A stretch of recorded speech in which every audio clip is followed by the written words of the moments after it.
এই তীব্র রোদ আর গরমে রাস্তায় খেটে খাওয়া মানুষদের জন্য ফ্রি শরবতের আয়োজন আমিও করতে পারলাম আলহামদুলিল্লাহ। প্রচন্ড গরমের কারণে অনেকে এই উদ্যোগটা নিচ্ছে, তো ভাবলাম কেননা আমিও নিজ এলাকার মানুষদের জন্য করি। আর যেই ভাবনা সেই কাজ। সকাল সকাল চলে আসলাম বাজারে, এসেই প্রথমে চলে আসলাম লেবু কেনার জন্য। শরবত যেহেতু বানাবো, লেবু তো লাগবেই। 500 মানুষের জন্য শরবতের ব্যবস্থা করব, সেই অনুযায়ী এখান থেকে ওয়ান টাইম গ্লাস নিয়ে নিলাম। লেবু চাপা মেশিন, ডাবুক আর প্রয়োজনীয় যা যা লাগে সবই নিলাম। শরবতের জন্য চিনি নিয়ে নিলাম প্রথমে 6 কেজি, যদিও পরে আরো লাগছে। মানুষের মুখে হাসি ফোটাতে গেলে একটু তো কষ্ট করতেই হবে, তাই না? তো বাজার থেকে সবকিছু কেনাকাটা শেষ করে চলে আসলাম একটা সুপার শপে এখান থেকে ট্যাং নেওয়ার জন্য। বাট এখানে এক প্যাকেট ট্যাংই ছিল শুধু। এক প্যাকেট ট্যাং দিয়ে তো আর এত মানুষের শরবত বানানো সম্ভব না, তাই আরেকটা সুপার শপ থেকে দুইটা বড় বড় বক্স নিয়ে নিলাম ট্যাং এর। দুইটাতে 2 কেজি ট্যাং নিয়ে নিছি আমি। সবকিছু নেওয়া শেষে চলে আসলাম ডেকোরেটের দোকানে। এখান থেকে নেব সসপেন, যেটার মধ্যে শরবতটা গোলানো হবে। মোটামুটি আমাদের সবকিছু অলমোস্ট ডান, আর সবকিছু নিয়ে চলে আসলাম বাসার নিচে। আমরা সকাল থেকে কাজকর্ম করা শুরু করে দিয়েছি, যাতে দুপুরের কড়া রোদে আমরা সবাইকে ঠান্ডা শরবতটা খাওয়াতে পারি। এই বড় সসপেনটা আর এই বড় চামচটা সবকিছু ধুয়ে নেওয়া হলো, আর একটা ছায়াতে আমরা বসে পড়লাম পাটি পেরে। যেই লেবুগুলো আনছি এগুলো এখন ভালোভাবে ধুয়ে নিব, তারপর লেবু কেটে চেপে রস বের করে নিব লেবু থেকে। আমি একটা বালতির মধ্যে পানি নিয়ে ভালোভাবে লেবুগুলোকে ধুয়ে নিলাম। আর এতগুলো লেবু যেহেতু চেপে রস বের করতে হবে, তাই সবাই মিলে এই কাজটা করব। বাট এখানে দুঃখের বিষয় হচ্ছে আমরা যে লেবু চাপা মেশিনটা আনছি এটা একদমই কাজের না। অযথা আমাদের টাকা ওয়েস্ট। বাসায় থাকে কাঠেরটা দিয়ে কাজ চালানো হচ্ছে। আমার শাশুড়ি আম্মু অনেক হেল্প করছে, লেবুগুলোকে ভালোভাবে কেটে দিছে, তারপরে ভাবে চামচ দিয়ে লেবুর রস বের করছে অনেকটাই। আর আমার হাজবেন্ড এদিকে করতেছে। অনেকটা সময় নিয়ে সবাই মিলে সবগুলো লেবুর রস বের করে ফেললাম। আর এদিকে দেখো আমার হাতের অবস্থা। আমার স্কিন একটু বেশি পাতলা, যার কারণে আমার এগুলো ফেস করতে হয়। যাই হোক, ব্যাপার না। লেবু চাপা শেষ করতে আমাদের ভ্যান চলে আসলো, যে ভ্যানে করে আমরা শরবত নিয়ে যাব। আর মোটর থেকে ঠান্ডা পানি তোলা হয়েছে এই সসপেনে। শরবত বানানো শুরু করে দিব বিসমিল্লাহ বলে। জগ থেকে লেবুর রসগুলো দিয়ে দিলাম পানির মধ্যে, তারপরে দিয়ে দিলাম ট্যাংটা। একটা মজার ব্যাপার কি জানো, আমরা যেই দোকানে গেছি জিনিসপত্র কিনতে, সব দোকানের সেলসম্যান আমাদেরকে বলছে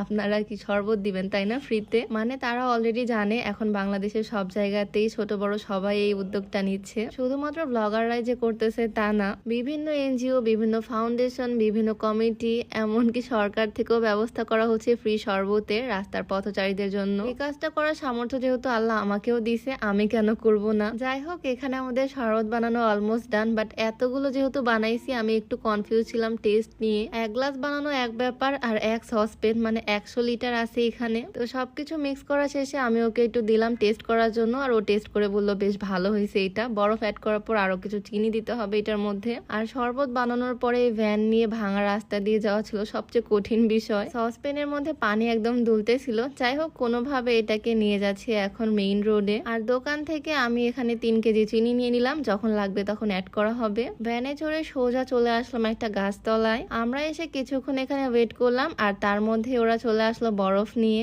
এই বরফগুলো কিন্তু খাওয়ার বরফ, আগে থেকে অর্ডার করে রাখছিলাম, সেগুলো এখন নিয়ে আসা হলো। আর এই সসপ্যানের মধ্যে দেওয়ার পর আমি আরো চিনি অ্যাড করে দিলাম এখানে। আমরা টোটাল 9 কেজি চিনি ইউজ করছি, যাতে স্বাদে কোনো কমতি না হয়, সবাই যাতে তৃপ্তি করে খেতে পারে মিষ্টি এক গ্লাস ঠান্ডা শরবত। আমাদের কাছে কোনো ব্যানার, পোস্টার বা মাইক কিছুই ছিল না প্রচার করার মতো, তাই ভাইয়া ডাকতেছিল হাত বাড়ায় বাড়ায়। আর এইভাবেই রিক্সাওয়ালা, অটোওয়ালা মামারা আসতেছিল আমাদের কাছে। অনেকে এসে জিজ্ঞেস করতেছে কত করে গ্লাস। আমি যখন বলি ফ্রি, তখন তাদের মুখে অন্যরকম একটা হাসি চলে আসে। প্রথমে আমরা দাঁড়াইছি মেন রোডের একদম সাইডে, সেজন্য রিক্সাওয়ালা মামা থেকে শুরু করে অটোওয়ালা মামা, এমনকি গাড়ি থেকেও মানুষ এসে নিচ্ছে আমাদের কাছ থেকে শরবত। বাস থামিয়ে ওনারা আমাদের কাছ থেকে শরবত খেলো। বিষয়টা আমার খুবই ভালো লাগছে। জানালা দিয়ে দেওয়া হচ্ছে তাদেরকে শরবতের গ্লাসগুলো। এই গরমে জার্নি করাও কিন্তু বেশ কষ্টকর। রাস্তায় অটো রিক্সা তো প্রচুর, শুধু অটোওয়ালা বা রিক্সাওয়ালা মামাকে দিলে কি হয়, ভিতরে সব প্যাসেঞ্জারদের জন্য আমরা দিচ্ছি। সবাই এই রোদ গরমের মধ্যে বাহিরে কষ্ট করতেছে, সবাই নিজেদের কাজে বের হয়েছে। সবাই একটু কলিজাটা ঠান্ডা করুক এক গ্লাস ঠান্ডা শরবত খেয়ে।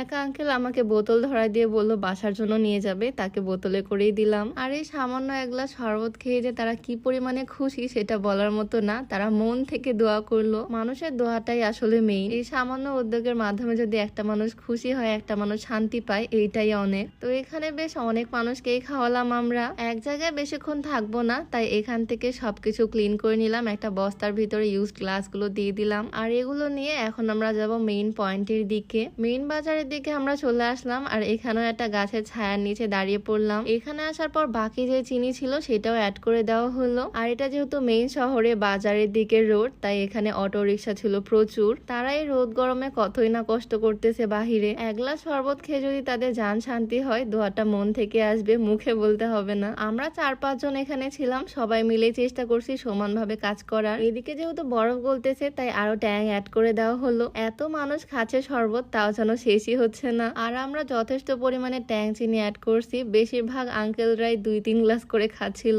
আমাদের ফ্রি শরবত তো আনলিমিটেড, যে যত গ্লাস খেতে পারবে খাবে, কোনো সমস্যা নাই। যেই আসবে আমাদের কাছে সেই শরবত নিয়ে যাবে, যত গ্লাস ইচ্ছা নিয়ে যাবে। শেষ হয়ে গেলে দরকার হয় আবার বানাবো, তবে কোনো মানুষকে ফিরিয়ে দিব না। রিক্সাওয়ালা মামা থেকে শুরু করে এই ছোট্ট বাবুটা যে আসতে তাকে খাওয়াইছি। এই ছোট্ট বাবুটা একটা কলসি নিয়ে আসতে, কলসি ভরে সে বাসায় নিয়ে যাবে। তার হাসিটা জাস্ট দেখো, এই হাসিটাই আসলে সব। সামান্য শরবতে যে মানুষ এতটা পরিমাণে খুশি হয়, এইরকম ভাবে দোয়া করে, এইটা আসলে মানুষের কাছে গেলেই বোঝা যায়। তাদের এই সামান্য উপকার করলেই বোঝা যায়। আমার এই ভিডিও দেখে যদি আরো 5টা মানুষ এগিয়ে আসে, তারাও এরকম একটা কাজ করে, তাহলে ক্ষতি কিসের? আমি আমার এলাকাতে করতেছি, আপনার নিজ এলাকাতে করেন। মানুষের কাছ থেকে যে পরিমাণে দোয়া পাওয়া যাবে, তারা যে পরিমাণে খুশি হবে, তার কাছে এইটুকু কষ্ট কিছুই না। আর আজকে আমরা আমাদের এই সামান্য উদ্যোগে এত মানুষকে খুশি করতে পারছি, যার কোনো হিসাব নাই। আসলেও যে শরবত কত গ্লাস হয়েছে তার কোনো হিসাব জানা নাই আমার কাছে। কত মানুষ খাইছে তারও ঠিক নাই। যে আসতেছে তাকে দেওয়া হচ্ছে, যার যত গ্লাস ইচ্ছা খাচ্ছে।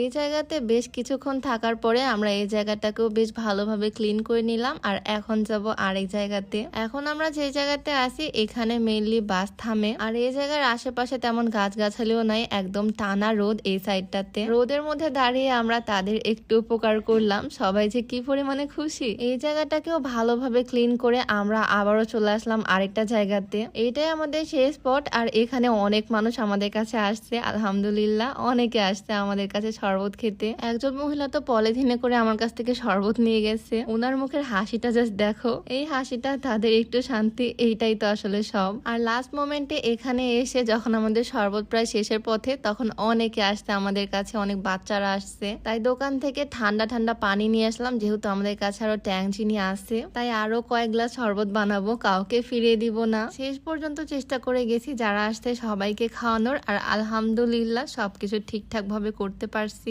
সবাই আমাদের জন্য দোয়া করবা, যাতে এইরকম কাজ নেক্সটে আমরা আরো করতে পারি।